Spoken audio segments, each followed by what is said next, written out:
And a lot of security, believe it or not, it's just keeping your mouth closed and your eyes and ears open. That's half the job. Can you elaborate? Yeah, meaning you keep your eyes open. You keep your eyes and ears open, and you keep your mouth shut. Meaning discretion. You know, that's key to everything. You know, we're not here to be a Kevin Costner. You're not on set. You're not showing it on camera. It's blending in. You know, the celebrity side of things is different. They like the big burly guys that stick out. You know, they like those guys because that's the look. That's how it works with celebrity side of things. But executive protection is different. It's you have to blend in like the normal guy. The Russians they kind of work differently. They kind of like to chop and change the teams for security purposes. The Chinese, they like to stick to a face who they trust and believe, and they'll stick with you. Middle Eastern clients, they will normally, if you're a face and you've been there from day one, you're that trusted face. Head off because Brazilian Jiu-Jitsu is all about submissions, chokes, holds, etc., etc. I had no technique, no concept, just brute strength. And again, gassing myself out again. Then that's when I learned how to control my breathing and how to exert, use force where needed, rest where needed. And Brazilian Jiu-Jitsu is a game of cat and mouse, and I fell in love with it. And I stopped going to the gym. I used to just go to the gym to lift weight. I got bored. I couldn't even lift any more than I could. The only other way I could lift more weights was if I was going to do steroids, and I was never going to do that sort of stuff. So I thought, the thrill of like having your arm raised in a cage, that win, no matter what you've gone through with the last 3 months of injuries or weight cuts, whatever. Just something to eclipse that same feeling, that adrenaline, right? Maybe, I don't know, maybe people who use drugs, they can probably relate to that. But that for me was trying to achieve that same high, right? And I thought maybe I can get that in this.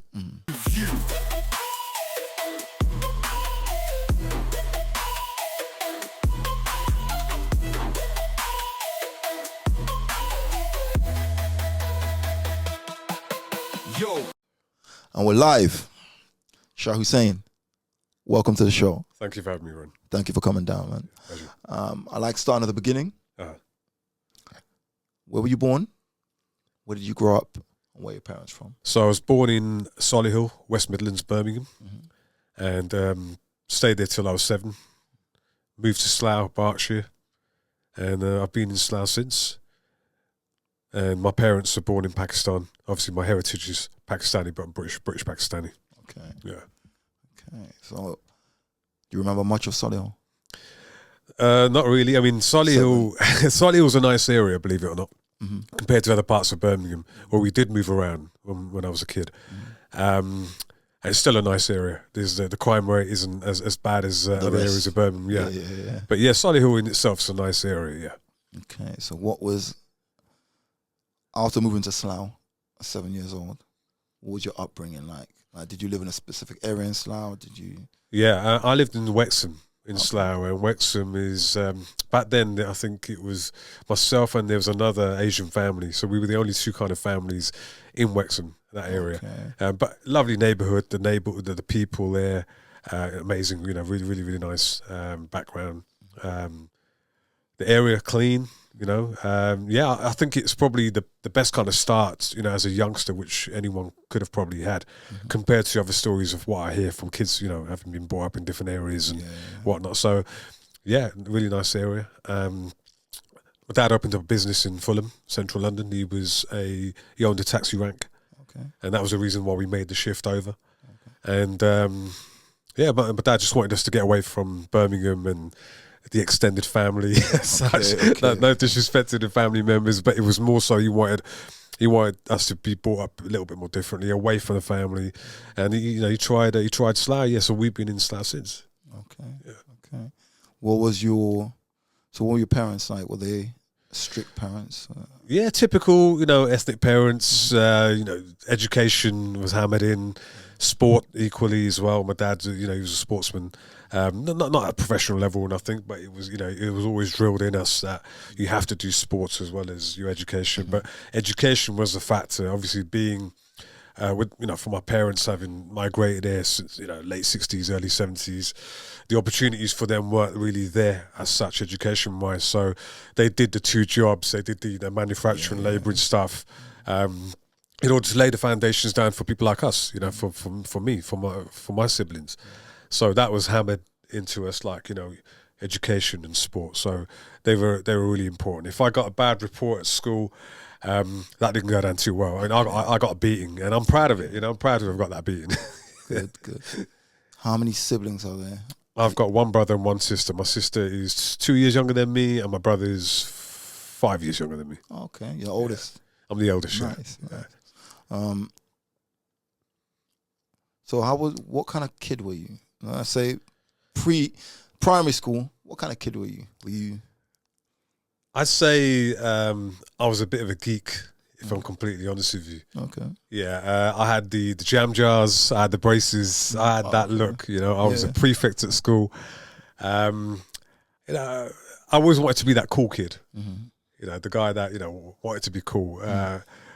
At school, we really had the bad boys who would get detention all the time. I always wanted to be one of those guys, I didn't really have to be. No. I was the only one who was a prefect, but also a bad boy. Okay. Yeah, so it was always wanting to mix in with that crew. And even though, whether I was accepted or not, but that was my thing, Okay. It was almost like I had the brains, but I wouldn't really put them to use. That was what the reports used to always come up as. Okay. Yeah, so there was always a lot of potential there. In the school reports, but yeah, that's the sort of kid I was. Okay. My nickname was Handsome. Okay.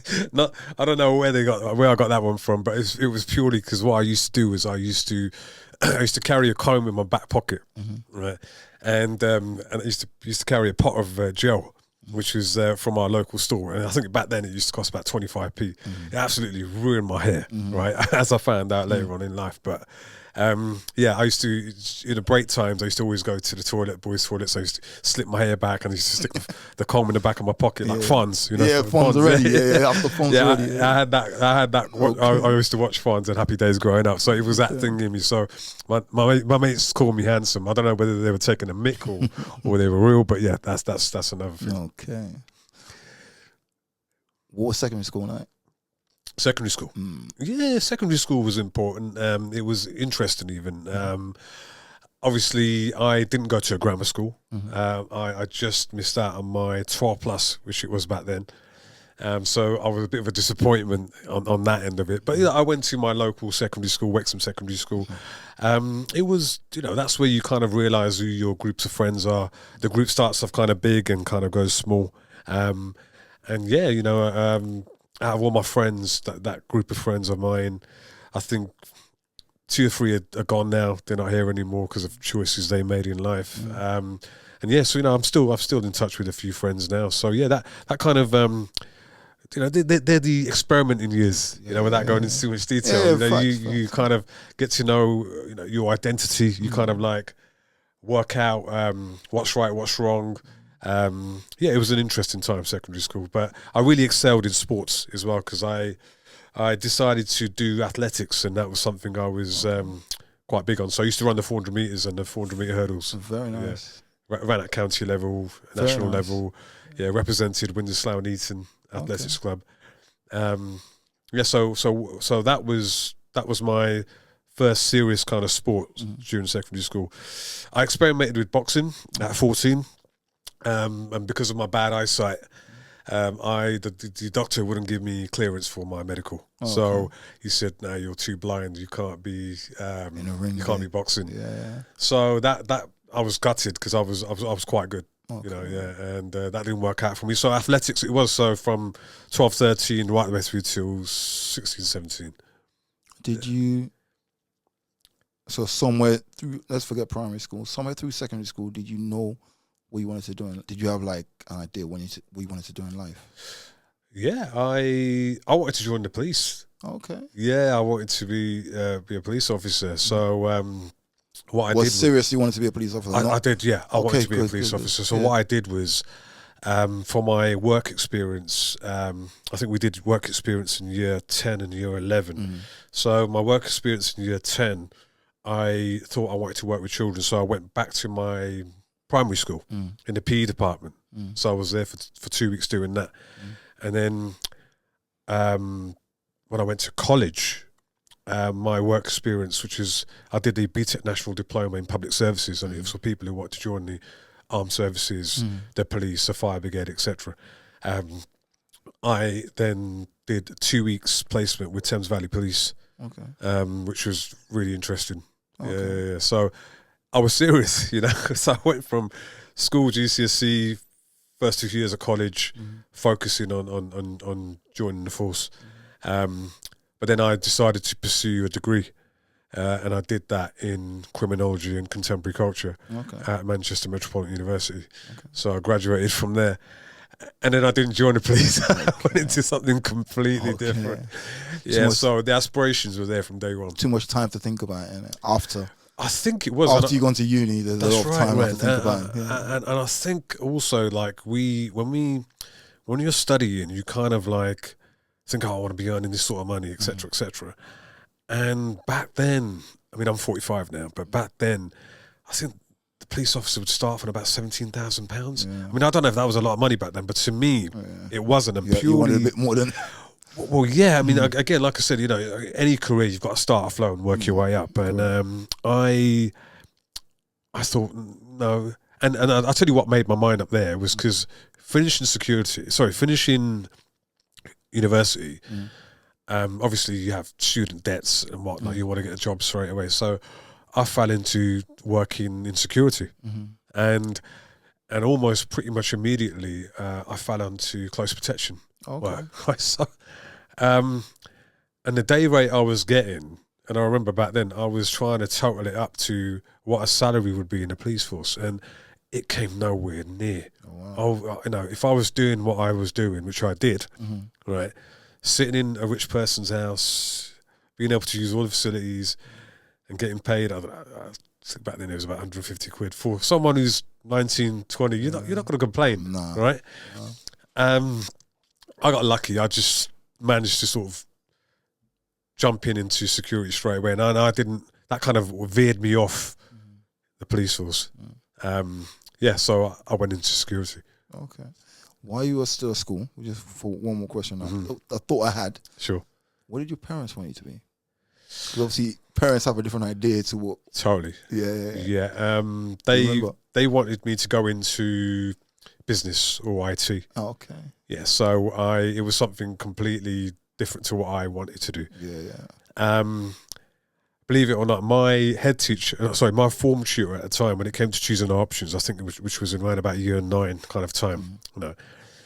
I chose sports science, drama, and geography. And she came to my house after school, knocked on my door. My parents invited her in. She said, her ethnicity was Kenyan. And she came in and she said, Shahid has chosen this, and this, and does he think he wants to be an actor? Does he think he wants to be a sportsman? No. I want him to do IT, business studies, and she headed those subjects up. Okay, yeah. I remember I sat there in front of the gas fire, right, in my traditional clothing, and my parents just looked at me. They said, "Yeah." They went, "Miss Ferrazdine, you're right. He will do those subjects." So my parents chose my subjects for me. Okay. Wow. I had no interest in doing that, so I had no choice. I think the only choice I had was geography. Yeah. And that's as far as like what they wanted me to do and how that kind of went. How did they take it when you didn't do it, basically? No, I didn't. No. My parents, again, going back to what you asked earlier, they're quite strict, harsh, straight up. No, there's no BS. Yeah. When I said, Dad, I'm going to go to university, up in Manchester. I'm going to study criminology and contemporary culture because I think it will help me, in the police and aspirations, etc., etc. He was like, well, really, you should be doing law. I was like, man, this guy knows his thing. I said, yeah, but I don't want to be a solicitor or a lawyer. I want to do the police. So, and he had to have a think about that. That's when he said, go for it. Okay. So everything was. Well, he gave you his blessing. They gave me the blessings. As long as I kind of like did what I had to do. And I had to almost like prove it to them again because there was a year where I chose one of my options after school was to do engineering. I messed up in that, and all I did was just chill out for the rest of the year at college. I was just messing around, and my dad, he found out. He made me work in JD Sports in Slough, and it was full time. And I think I was on about, back then the national minimum wage was around £3.65, and I was getting it. And after the month, I'd earn about £500 or something, right? And he'd be like, right, okay, so that covers that bill, that covers that bill. Wow. These are your expenses for the rest of the month, and that went on for the rest of the year. And that was a lesson. I was going to say a lesson well learned. Man, I can that was a imagine. lesson I never forgot after that. And I thought, right, from now on, whatever I do, I'm going to do it. Otherwise, this is not the life I want to live. At this age, like 17 or whatnot. So yeah, so going back to your question, they, I had to prove myself to them, to prove to them that I can go on and be trusted to study. Yeah, so I graduated, in 2002. From Manchester Metropolitan University. Got my BA honours in criminology and contemporary culture, which was a social science, because it was a dual honours. And yeah, then I kind of fell into security, which my mum was not happy about. The way she looked at it was, our son has gone from doing a degree. They were really proud when they had a picture, with my scroll, with the hat. They went for my graduation, and then it's like, oh, so you're going to be a security guard now. They don't understand security. Security to them would be like just a guard, isn't it? Right? This is it. But no matter how I try to explain to them, I said, Mum, this is what I'm earning, and I'm not. I mean, no disrespect to anyone. I've done retail security myself, right? It's not that job. It's in the field of close protection. It's working for this client, and but nah. It didn't go down. No. They wanted me in that uniform, in that police officer's uniform. That's what you sold it. You're the one that sold it in the first place. That's what I sold. Yeah, yeah. But yeah, sods the way. Yeah, correct.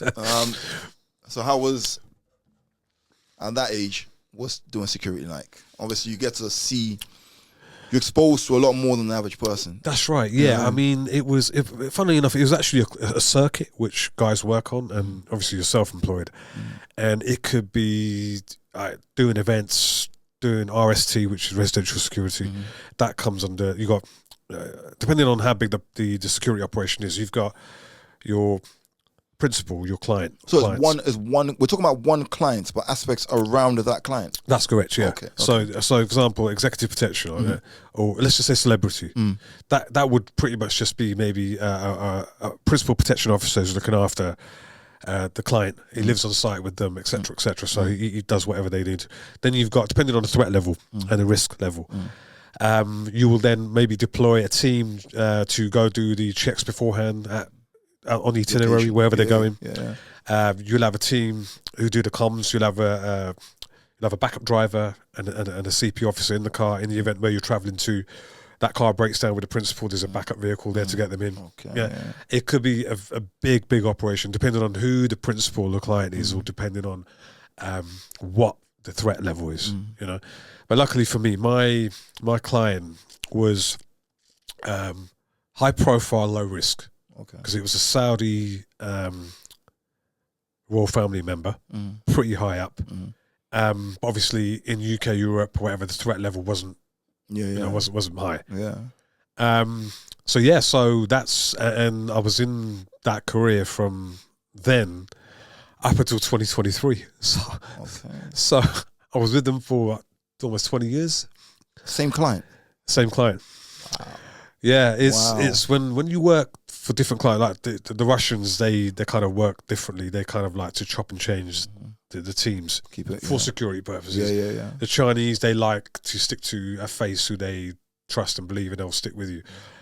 Middle Eastern clients, they will normally, if you're a face and you've been there from day one, you're that trusted face. And before I got this job with this client, I used to go help out. So I used to just cover the residential security side of things. And they would, because I was always there, they had a security manager there, they had a few regular security guards, but for some reason, the entourage, the estate man, they'd always come to me for answers. And I'm like, I'm not the go-to guy. I need to find that for you. But sometimes, you know, your face fits. Your face just fits. And if you do a good enough job and you stick to what you're doing, if you're good at what you do, you got exactly. the queen rises to the top. 100%. So even though if people keep asking you for the answers, then you clearly have the answers. So you should be higher than you are. You know what I mean? And a lot of security, believe it or not, it's just keeping your mouth closed and your eyes and ears open. That's half the job. Can you elaborate? Yeah, meaning you keep your eyes open. You keep your eyes and ears open, and you keep your mouth shut. Meaning discretion. You know, that's key to everything. You know, we're not here to be a Kevin Costner. You're not on set. You're not showing it on camera. It's blending in. You know, the celebrity side of things is different. They like the big burly guys that stick out. You know, they like those guys because that's the look. That's how it works with celebrity side of things. But executive protection is different. It's you have to blend in like the normal guy. Okay. It was interesting. I mean, when I went on to this close protection course, I'm not ex-military or ex-police. All the best kind of gigs go to those guys. They always want military, ex-police guys. But again, like I said, I was just a face that fitted in, and that's what and I kind of stuck to it, and I'm disciplined, and I stuck to it up until COVID. It kind of that obviously, as you know, that kind of locked up a lot of stuff around the world, and it changed the parameter of things and demographic things out in Saudi and with politics and whatever's come into it. Then it meant that my clients were coming to they weren't coming to the UK, weren't traveling as much. And so you're just UK based. UK Europe. Oh, UK Europe. Okay. UK Europe. Yeah, they had their own teams out in Saudi. And in the States. And I used to cross reference and work with the guys in America as well. So yeah, you know, it was a nice gig while it lasted. You know, I made my money. I can't complain. I've travelled. It was great. And like I said, up until lockdown, and things kind of changed, and they decided to sell up their estate here. And yeah, that's it. I kind of took my redundancy and sort of went off into the sunset. Okay. So from that point, we'll get to that point. Sure. Yeah, we're gonna put that on hold for now. No problem. You're a martial artist. That's right. Yeah. I know you didn't do the boxing. Yeah. But you're an MMA fighter basically, right? I was. Oh, you were? Okay. Yeah, I was. Because of my job, it gave me a lot of flexibility to pursue other things and other interests. So I decided, 14 I was boxing up until 19. So taking a step back a little, I was probably one of the first guys or first people in the UK that had laser eye surgery. Okay. Right. So when I was 19, I had my left eye done. And back then, I think now you can get both done on the same day. But back then it was still early stages. So they said, you have to wait 6 months before you get the other one done. And I paid, back then, or my dad paid even, right? He paid like £395 per eye. Yeah. And I was like blind as a bat, man. I was Batman. Well, before that. I was like a -5. Wow. Yeah. And nowadays they will calculate the cost of your surgery based on how blind you are, right? Or how bad your eyesight is. That's bad. Yeah. It is bad, That's right? bad. That is bad though, isn't it? You know, that's just the way they do it now. Yeah. But back then it was like, okay, so, you know, so I had laser eye surgery and that sorted out a lot of things for me. So going back to the question you were saying, I could then pursue martial arts years later. Okay. I was a late starter. Okay. I used to lift weights before that. It was all about bulking up and whatnot. And I think there was a point. What made me turn into martial arts was I used to help out on a few of my friends. They had some contracts on doors as well. So in between being on a close protection circuit, where I'd have spare time, I'd jump on some doors. And it was literally, I was strong, you know, and, you know, looked good. But when it came out dragging these guys who had a few drinks or they were drugged up, man, you know what? I was out of breath after. And I'll be doing my cardio. It wasn't a problem. But I kept finding that the more I was trying to lift and get heavy and bulk up, it just didn't go. And I didn't like it. You know, I didn't like that feeling of being out of breath, because the way I look at things is, imagine if someone's waiting for you outside a club or a bar afterwards and you have to fight or defend yourself. A bunch of them. Exactly. Yeah. Your cardio is not up to scratch. Yeah. So then I made that conscious decision to take up martial arts. I started kickboxing, and then I fell into Brazilian Jiu-Jitsu, and it was at Mountain Sports Centre. There was squash courts, and there was a group of 5-6 guys, a couple of Brazilians, and they were just doing Jiu-Jitsu. I thought it was judo or karate because they had the kimono, the gis on. Yeah. So I was watching, and they were small guys, and I'm thinking, I don't know what these guys are doing. And this is back in 2004. So I thought, I went, and the coach, he said, come down. He was a Brazilian guy called Zé Marcelo. And I went down there, and I rolled with this one guy. He was a white guy, 65 kilos, if that. And he messed me up, man. Yeah. He messed me up bad. Yeah. To the point that I was using brute force. I was trying to rip his head off, because Brazilian Jiu-Jitsu is all about submissions. Yeah. Chokes, holds, etc., etc. I had no technique, no concept, just brute strength. Yeah. And again, gassing myself out again. Then that's when I learned how to control my breathing and how to exert, use force where needed, rest where needed. And Brazilian Jiu-Jitsu is a game of cat and mouse, and I fell in love with it. And I stopped going to the gym. I used to just go to the gym to lift weight. I got bored. I couldn't even lift any more than I could. The only other way I could lift more weights was if I was going to do steroids, and I was never going to do that sort of stuff. So I thought, I got bored of it. It wasn't helping with my cardio. So I thought, let's try martial arts. So I started it, a little later than I should have done, maybe. But listen, that was the start of my martial arts journey.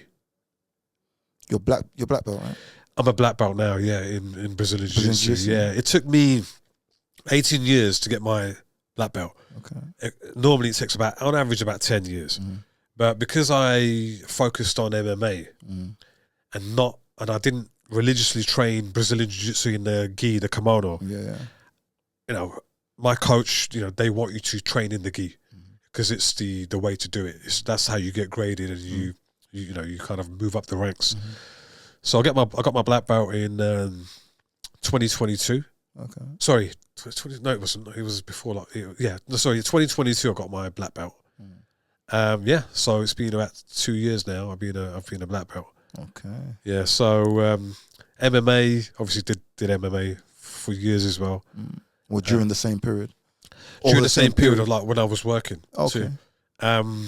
And that was amazing. I travelled all over the world, trained, been to Thailand, Southeast Asia, 7, 8, 9 times, trained, fought abroad. Ended up having 26, 28 professional fights over the course of that many years. And again, it was only down to my job, because I had flexibility to be able to put the hours into training, and almost, while I was juggling the job, try to fight as I wouldn't call myself a professional fighter. I always say I fought professional rules MMA, because professional fighters just do that. That's what they do. They don't work. Yeah. There's nothing else. Yeah. That's it. They breathe and eat, sleep, breathe. That's what they're doing. But again, like I said, because I was a late starter, I had a new family. I couldn't put all my eggs in one basket and just focus on just fighting MMA purely. But look, my career allowed me to do that. Exactly. It's your passion, and you got to do that alongside earning. You can't one more. You can't ask for anything else. So I was really happy with that. So yes, martial arts, security martial arts. That's what it's been over the last 20 odd years. Yeah. Okay. So I presume from lockdown, from that point is where you got into the film business, the movie business. That's correct, yeah. Okay. Yeah. Can you talk me through that? Yeah, so obviously you've been made redundant. Yeah. What's the spark? Is it before you got made redundant? Did you say, okay, I'm going to go and do this? Did we thinking about it years before? I actually finished up working for my clients last year. Okay. Yeah. Okay. Even during when I was off furloughed, I was obviously still getting paid, thankfully. Yeah. So it was more so when I retired from professional competition MMA, which is in 2018. Yeah. So from 2018 to 2020, I was like a bit of a lost soul. I didn't really know what to do. I was actually thinking of joining maybe the armed services, I thought, even as a reserve, just to do something interesting, do something crazy again. Yeah. But you know what? I went online, I went onto the Royal Marines website, and the only thing that was popping up for my age and whatnot was two positions. One was working in the kitchen as a chef, and the other one was working in the chaplaincy. That's not me. Yeah. You know, you still have to go through like your training, etc., etc. Yeah. And then I thought, nah, this ain't gonna cut it. And it was, you know, I tried believe it or not, you know, I tried a few things. Like I tried cooking. I looked into doing a bit of cooking. I grabbed the guitar, acoustic guitar. I started learning how to play the guitar. And then after a while, I thought, nah, you know what, this is not happening. And then a friend of mine, he was an actor, and I had a little chat with him, and he said, Shah, he said, look, why don't you look at doing acting? I was like, nah, man. I said, I'm too old, mate. I got a grey beard, and you know, he was like, no. He goes, you know, you don't understand. He goes, it's a lot more competitive and harder for the younger guys and girls trying to break in. I thought, okay. I said, I don't know. He goes, look, just research it. So for the first like 5-6 weeks, I started researching. This is in 2018. This is in 2020. 2020. Yeah, because for those 2 years, I didn't know what I was doing. Okay, so you're in limbo in the first 2 years. Yeah. So around 20. Yeah, go on. So from lockdown, you know, I then looked into and started researching acting. I almost got put off because there was one particular company in Watford who I reached out to, because I went on to Groupon, and you could do like online course or whatever. So I paid for it, and I didn't hear nothing back. And I chased them up with an email, because I've got nothing to do. You know, all it was just kids. You know, and you can't even really travel around as such. No. You know, it was bad time. So there was a lot of boredom, and what I did was I contacted the company, and I said, I paid for this course. It's like an online little refresher. I haven't heard nothing back, and I literally got like an essay of an email back from the lady who ran the acting course. Oh, you know, this, that. You know, you're selfish. You know, people have lost their livelihoods. You know, how can you expect me to get back to you? I was like, whoa. I was like, all I'm doing is I'm just a customer who's just chasing up something I purchased. Yeah. So I said, I sent back you know, it actually made me think. I thought, you know what? This lockdown is real. This has hit people, man. It's okay for me. You know, I'm still getting paid, right? And it made me realize, I thought, wow, do I really want to do this now? Is this how people are in this industry? Yeah. Then I kind of put it to one side, and I thought maybe not. I spoke to my friend again. He said, nah. He goes, look, people aren't like that. He goes, you know, so don't let that put you off. So again, researched. I saw the pros and cons of what it is to be an actor. And then I thought, well, you know what? I'm in security. I've been for the last 20 years. You know, thank God I'm okay. I'm stable. You know, with what I've bought, I've achieved, and whatever. I thought, why not? Let me give it a go. So then I jumped onto a 3-year acting course with the Acting Academy. My course tutor is a guy called Mark Pegg, who played Alfie Kane as a gangster in EastEnders for a few years in the late 90s. Yeah. So, I didn't go to a traditional drama school. Acting Academy is mainly workshop-based and online training. You know, I've read a lot. You know, I've read a little bit of Shakespeare. Haven't really participated as much as I should have done. You know, I jumped onto 2 weeks intensive at Actor Studio, Pinewood Studios, run by a guy called Tim Kent, who's a highly renowned acting coach. And it kind of started from there. So I took his advice, and I kind of did my first self-tape. I sent it to him, and he was like, Shah, he goes, this is brilliant, man. What was a self-tape? It was a self-tape. Yeah. Like a reel? Yeah, it was so like... you're filming yourself? I did it was one of these taster sessions, which I can't remember the actual company they were doing. And they said, right, we're going to send you a script, learn it, film yourself doing it this way, and then send it to us for feedback. So I sent it to the actual course guys, and I sent it to my friend as well. I was still waiting for the feedback from the course people, but then my friend goes, he said, Shah, he goes, this is really good, man. you really should think about getting into this. Seriously, Yeah.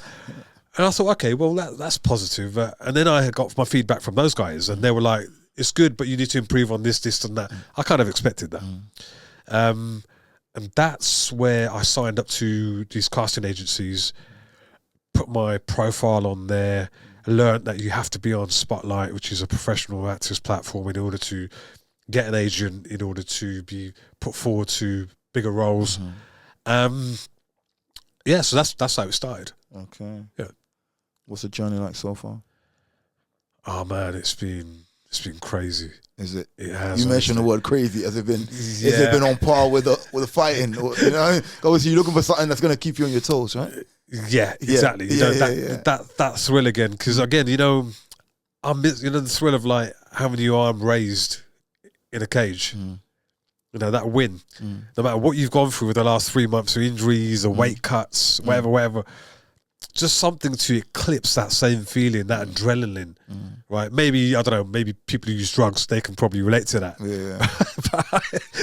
But that for me was trying to achieve that same high, right? And I thought maybe I can get that in this. And it's been close. Hasn't hit that spot just yet. But knowing that you've gone for an audition or you've been shortlisted, you've then done your self-tape or you've done your in-person audition, you've done your job, and that's it. As soon as that self-tape has been sent off, as soon as I've walked out of that audition room, that's my job done. Okay. If I get it, I get it. If I don't, I've forgotten about it. But then to know that they've selected you out of hundreds, thousands of people to come back. That feeling is awesome. I get it. You don't really think of it because you've put so much into the prep, right, that you've forgotten about that part of it. But and these are small victories that you've got to really, look at. Yeah, appreciate it. Yeah, you have to appreciate it. We don't, and I've always been that guy, not to overdo things or not to kind of like look too much into, okay, oh well, it doesn't matter. But yeah, you have to celebrate these victories, man. And I've been successful in securing some nice roles, not just on the acting side, but on the stunt side as well. Okay. Because I've managed to pick up stunt work and acting together. Okay. Again, when I say crazy, that's what I mean. The journey's been crazy. It's just taken me from acting to stunts to writing my own scripts to fight choreography, teaching other actors how to fight on set with the budgets and the timescales we have. So is it a different principle fighting on set to real life fighting then? Oh, 100%. Okay. Yeah. When you elaborate a little bit. Well, when you get punched and elbowed in the head, you know about it. Yeah. Right. No, I meant on camera. No, exactly. Yeah, but I mean on camera. Yeah. They cheat a lot of it. Depending on whether they've got the over the shoulder shot, and they're trying to capture you and the other person's reaction. You could be 2 meters away to throw a kick, as long as it looks right on camera. That's all that matters. When you watch a normal fight, you know they're fighting. If you watch an MMA fight, you can clearly see it. Of course, yeah. You know what I mean? Yeah, or street fight. But can they get close enough? Like, have you watched anything that you think is Rocky, for example? Right, yeah. Not the last Rocky. Is it called Rocky or is it called? I think it was Rocky Balboa. They called it the last. Is that the one or is it? Anyway, the most recent one. Yeah. When we're not talking about the spin-offs with the spin-offs I'm talking about. Creed. Creed. So, okay, what do you make of them? What do you make of them then? Yeah, again, the choreography and the. Yeah, what will sell the shot to the audience is going to be the reaction of the guy getting hit. Okay. Yeah, throw-in's the easy bit. Okay. It's the reaction of the person getting hit. Okay. If you compare the old Rocky movies to Creed, back then it was very straightforward. You'd hit, and a lot of the time you could tell it was just arm punches. They weren't really. They never had the right shots to pick up to certain reactions. But obviously things have come a long way since. Do you think the choreography's got better though since then? Yeah. Since Rocky and stuff, so compared to Creed. Yeah, the fight 100%. The fight choreography's got a lot better since. But But I think again, like I said, it's the person reacting to the shot is what's going to sell the shot. That's all they want. They can, like I said to you earlier, you could like hit different angles. You can go for a master, you can go for a close up. It's all about the reactions. Okay. Yeah, and that's what I've kind of learned. Obviously, when I've kind of gone on to stage combat courses, whether it's to do with swords or stuff like that, it's a lot of it's down to footwork and how you're reacting when you're coming forward. You have to bring that energy. The person attacking, coming forward. That's right. Yeah. But then again, you don't have to commit as far as you need to. Yeah. Only up until where the sequence is going to be shot. If the director's like, oh, look, you're only going to be going up to there, right? You're not going to step in too far. No. Now, you're going to give the other person time to kind of move back, gauge the distance, and to make sure you don't move too far that way or too far that way, because otherwise you'll go off camera, and that's not going to look good. No. So a lot of the time on the fight choreography is cheating the shots just to make them look good and the reactions of the people. Okay.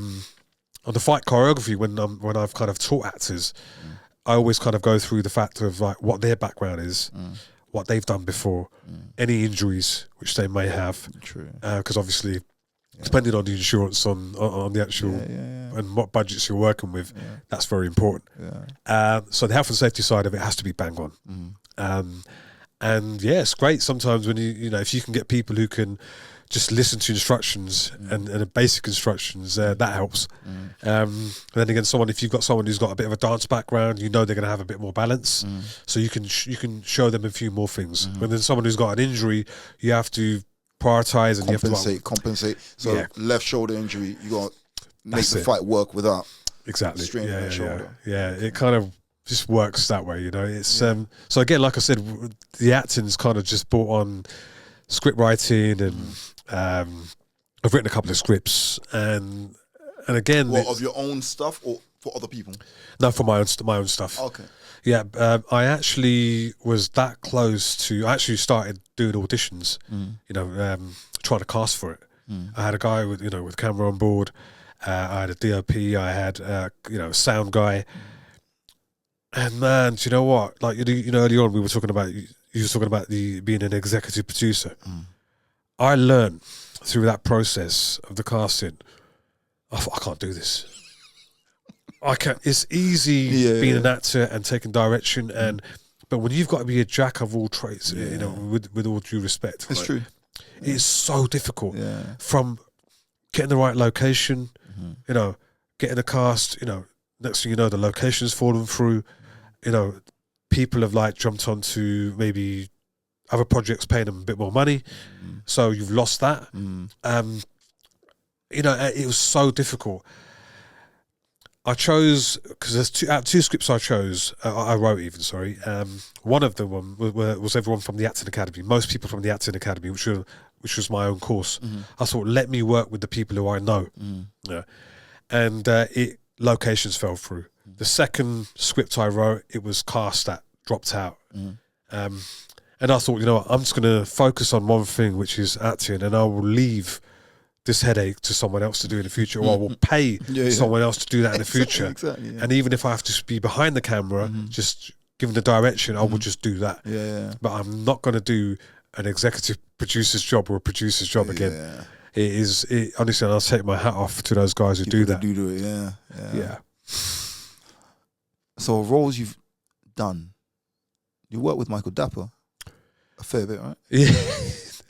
Actually, with Michael Dapper, right, it's a bit of a crazy because I've never really been into like following influences and whatnot. A bit old school like that.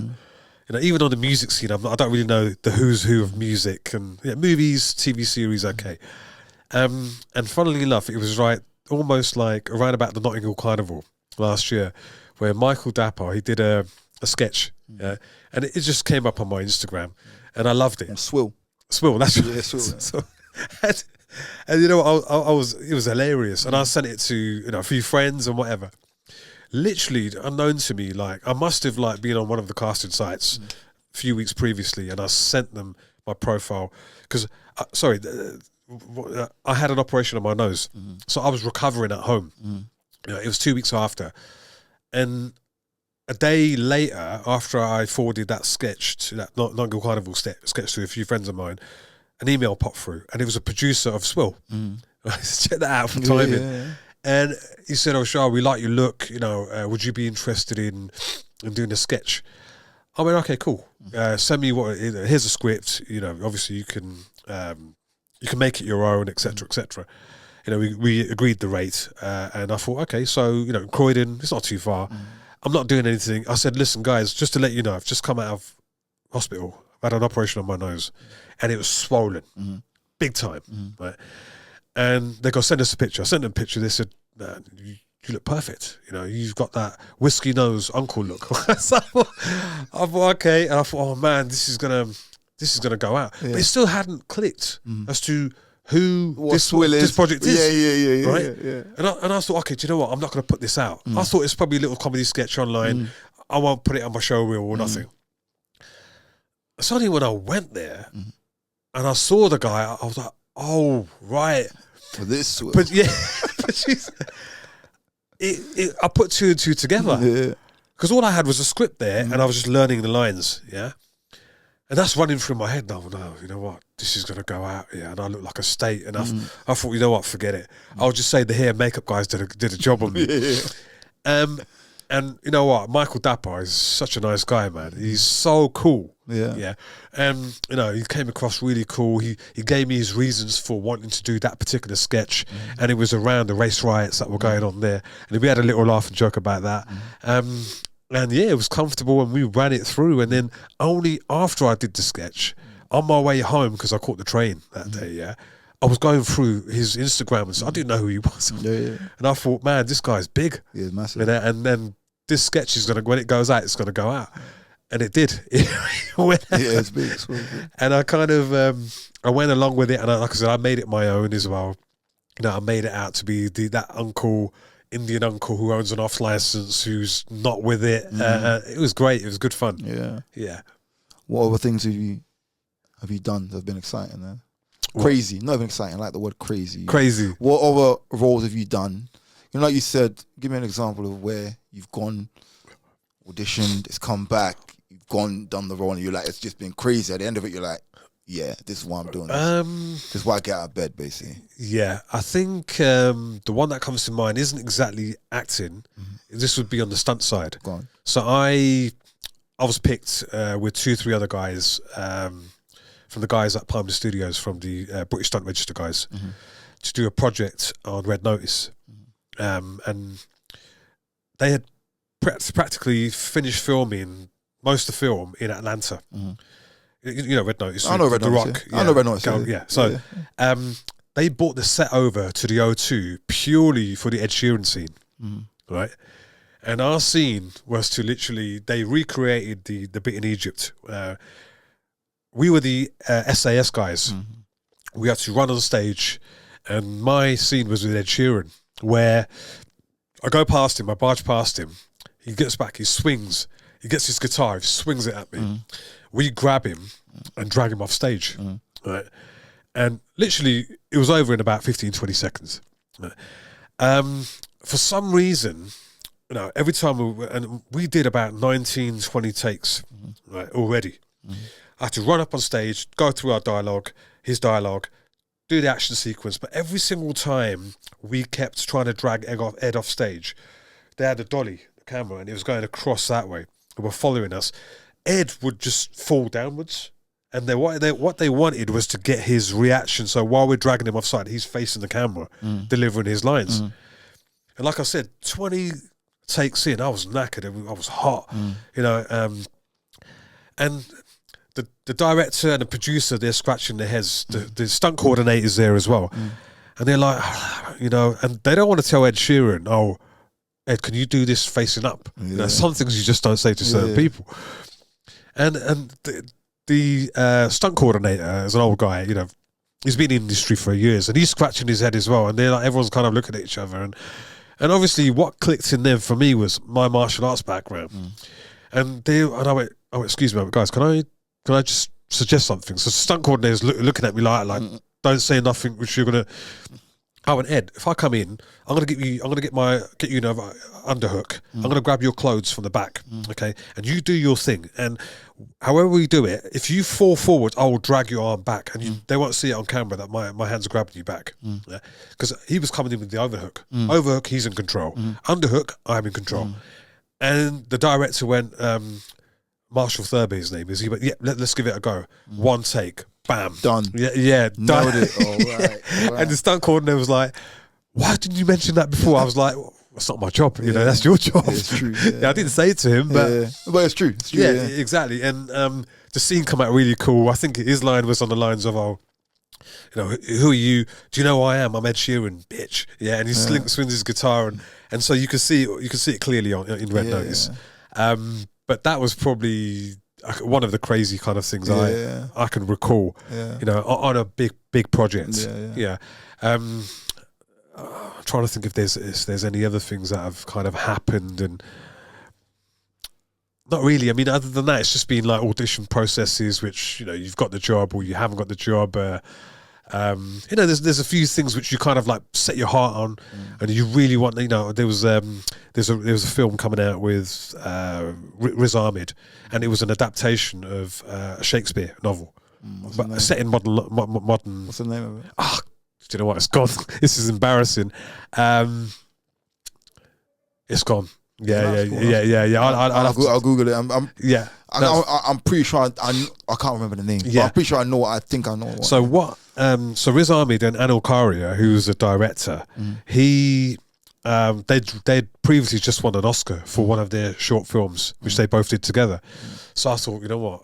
I'm auditioning, and it was there with Anil, and I really wanted that role. You know, purely because, you know, I thought, I've got to get this role. And it didn't happen. You know, I didn't beat myself about it, because that's just the nature of the game we're in. It's a game, exactly. This is the business we're in. But that was probably one of the only times I thought, you know what, I can see myself doing this role. And it was playing one of the killers, and you know what, this is bugging me now. I can't remember what the Riz Ahmed, Anil Karia, Shakespeare movie. Hamlet, there you go. Like I said, a modern adaptation of Hamlet. Yeah. And so the role was the role of Ronaldo, which was one of the entourage men. Okay. Who kind of like tries to kill Riz or Hamlet in there. But yeah, that was a role I kind of like. I banked myself to kind of get that. Maybe it's because everything before that was kind of like small to medium, you know, not big budget. And I thought, yeah, you know, I really want to do that. But luckily, and as fate has it, the last project I did. This was a stunt gig. This was not acting. I worked with Riz Ahmed on his new 2-part series, which I mean, they'll be announcing that soon. Which was good fun. I played a stunt double for one of the other actors, and that was fun. You know, I managed to work with Riz again. You know, so yeah, you never know what the future holds. You never know. Crazy. You don't know what's around the corner. How like 1 minute I was banking on, you know, really getting that part. You know, my agent was really he was confident. And it didn't happen that way, but then, you know, 2 years later or a year and a half later, I'm on set with Riz again. So it was good fun. Have you got acting? This is Do you have like a role you prefer? So, you know, like some people are like bad guys. Yeah, they're notorious bad guys. Yeah. Some people like the hero, like Jackie Chan's always a hero. He will never be. You know what I mean? Do you have a preference to a role you go for, or are you open to any role? I'm actually open, Ren, for any role. In the past, you know, I've always been cast typed as the henchman, the gangster, the drug dealer, the wife beater. Listen, if the look is there and they're paying you, you know, you've got to do what you've got to do. Yeah, correct. And you know, I played the role of a father as well, and I quite enjoyed that. That was nice. I'm open, honestly. I'd like to play maybe the role of a police officer somewhere down the line. I played about with accents as well, so you know, I quite like working with accents. So yeah, I'm quite open, honestly. You know, like Alan Rickman. You know that. From Robin Hood, and he's a bad guy and Die Hard. He just there's nothing. You don't see him. He won't audition for I don't see him auditioning for anything else. I've never seen him in a happy film. You know? No. I mean, bless him. He's passed on now. Has he? Yeah. He's passed on. Yeah. But yeah. I mean, prime example, like you just mentioned. You know, he's just got that look, got that face. He's not going to get anything like more sweeter or more. No, he probably can, but I don't think that he's gone for. I don't personally think that he went for things like that. You know, he found his lane, and he just stuck with it. You know, potentially. You know, But to be honest with you, I'm open to any kind of range, to experimenting with 100%. The craft space. That's what we're about, you know. And I actually did some self tapes for roles in my native Urdu language. I thought, let me give that a go. That was challenging, man. Yeah, because like, where are your parents from, if you don't mind me asking? Sierra Leone, West from Africa. Sierra Leone. Yeah, someone from Sierra Leone.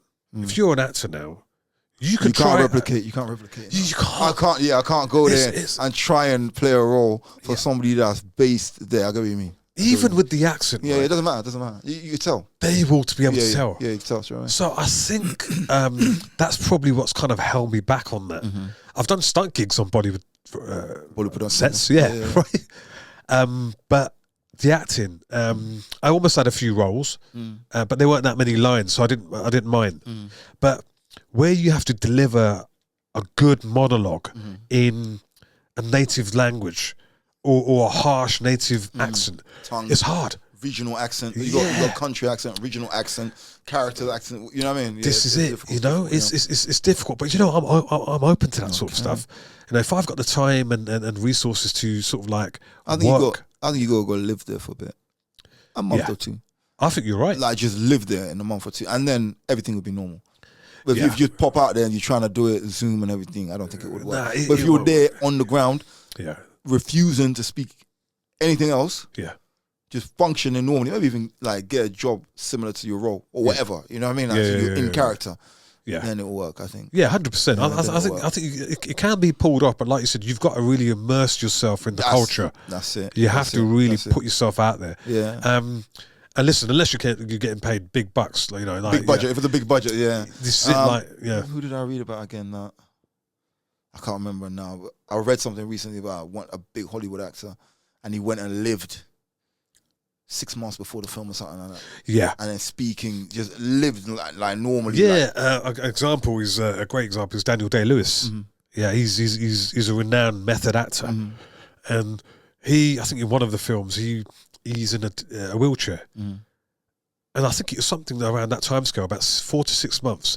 He spent in a wheelchair. Wow! Just to live that life of like make it real. Yeah, make it real. Make it real. Yeah, because there are little things that somebody in a wheelchair would do. Yeah, that me or you might never think about. Yeah, you know, a process of doing something. You know, like coming to or whatever. If you try and just go in a wheelchair and pretend, they'll figure you out. Yeah, yeah, and even going back to Riz, from what I know, I think it might have been the. I can't remember what film it is again. Right? Where he while he was on set, he was just talking in an American accent throughout the whole time. Okay. Even when he was not on set, just talking in an American accent. Just wanted to make it flow or make it natural. Was it One Night? It might have been. Yeah, because that's an American base. New York base. Yeah, that's right. Yeah, it might have been. Where he's there, permanently there. You know what I mean? Yeah, so he was just talking to everyone at every opportunity in an American accent, which is great, you know, because he's trying to make it work. And honestly, I have such a big respect for people who can do that, because not everyone can do that, because acting takes your soul, takes your life over when you really have to prepare for that role, you know. But it's just the things which people have to do. If you want to be the best, that's what you've got to do. Some people may look at it as, well, nah, man, he might not be getting, or she might not be getting paid what you think, but they're putting the effort in, you know. So a future casting director might see that. Well, some people just want to be the best. Yeah, you know what I mean? Like, they just want to be the best. It's not even if they're getting paid £1 or whatever. Yeah, they're not going to be outdone, and they take that role and they run with it. You know what I mean? Thank you. You know what I mean? It could be that. So you got a feature in Absent too, right? That's right. Yeah. Okay. Absent, yeah. So Absent 2. How do you know Yao? You know what? I met Yao. It was on Instagram, right? a clip popped up, right, and I sort of went into it. It was like when they were just showing bits of Absent, the first film. I thought, hang on a second, that's Langley Estate there, right? Right? Okay, right. And then I think I started following him, and then I realised that he's a slab boy, like me. Yeah. So I reached out to him. I went onto the Absent page. I went, guys, look, this is me. Here's my credentials. If you ever guys want to collaborate, I'll be happy to. Yeah. There's no better feeling of being able to work in your own hometown. Yeah, fact. Right? And, Yao contacted me, and he sort of said, "Oh, Shah, we're shooting a film. It's the second part to Absent. It's called Absent 2. I've got a role for you, for you in mind. Is this something you'd be interested in?" I sort of found out exactly what the role was. I said, "Look, that's fine. I'll do it, because I said I wanted to collaborate with you guys." And he seemed really cool, like the conversation we had. I asked him a load of questions, what he's going to do with the project, what sort of kit they're going to be using, all that sort of stuff, the stuff which you need to ask. Qualification, yeah, making sure that, yeah. And I was like, yeah, man, he's cool. You know what I mean? He's just straight up answered all the questions.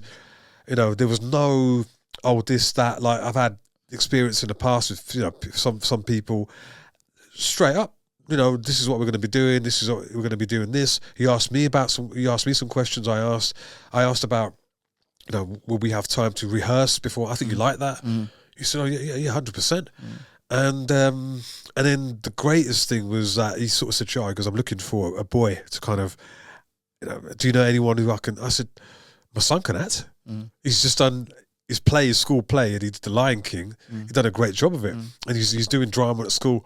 He said, "Yeah, man, bring him on." So it was the first film I managed to shoot in Slough, playing the role of Sam, the shopkeeper, and my son.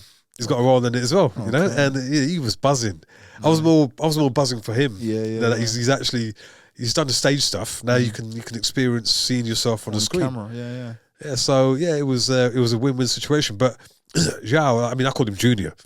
So I met him as Yao. Okay, that's so right. For some reason, everybody I know calls him Junior, but I can't call him Junior. Right. When I met him as Yao. It's like there's a psychological block in my head. Yeah, that's fine. Yeah. So Zhao, or Junior, he's a really cool guy. And what I liked about him was that he was just straight up. He was telling me his frustrations, the challenges he's had, in trying to get people. And I totally understood it because, like I said to you earlier, I went through it myself. Exactly. And he's a creative. I'm a creative, so we kind of like hit it off like that, And it was great. We did some rehearsals, with the rest of the actors. He's straight up guy, and he's local to me, and I'm sure in the future if the chance presents itself, I think I'll be working with Junior again. 100%, man. Yeah, really cool. And then obviously, that's how I met him. Yeah. Okay. So we're gonna call it a day. Okay. I'm gonna wrap it up. But is there anything you want to tell the audience? Is there anything coming up where they can find you, for example? Yeah, sure. I'm gonna pop your links anyway in the the bottom of the video. I'll pop the links at the bottom of the video. But awesome. Is there anything else you wanna? Yeah, sure. My Instagram is at Shah No Pain because my MMA fight name used to be Shah No Pain Hussain, so I stuck with that even through the acting. So at Shah No Pain, I'm on Facebook, Shah Hussain, and I'm at the moment. I'm just start of the new year, 2025. Hopefully, big things to come. Early days yet in terms of auditioning, because the industries are just opening up again. So just looking forward to working, getting on more sets, getting more experience, and hopefully get onto something big. Okay, fantastic. Well, brother, it's been an absolute pleasure. Thanks. Thank you for coming along. Appreciate it. Thank you for having me. Appreciate it.